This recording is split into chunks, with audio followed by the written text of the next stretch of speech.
Secret Lives of Mormon Wives, what made you initially want to come aboard the project? So I have, long story, I'll keep it short. Jeff Jenkins, who is the head of the company, Jeff Jenkins Productions, left Bune and Murray. He was former Kardashians executive, The Real World.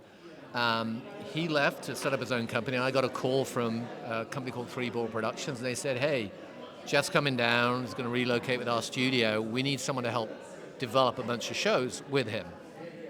And at that time, it was just me and Jeff. He would go and shoot stuff, and the first show that we got greenlit for Netflix was Bling Empire. So, and that was about 7 years ago, I think.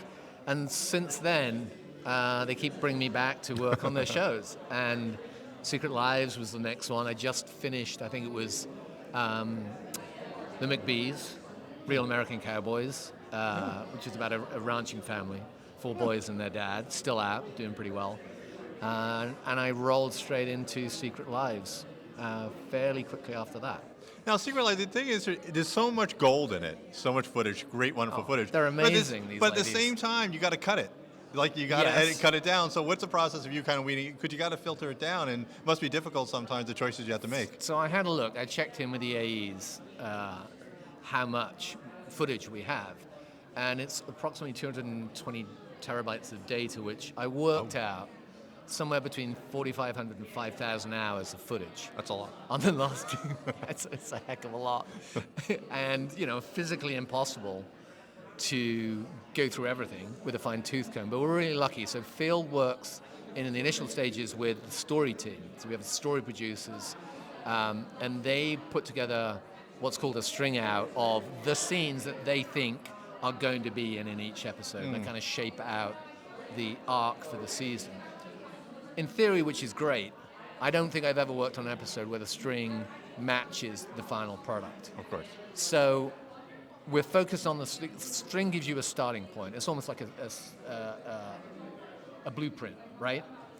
But when we have to throw out scenes and bring other stuff in, then that's when we may need to go and dig deep into the raw.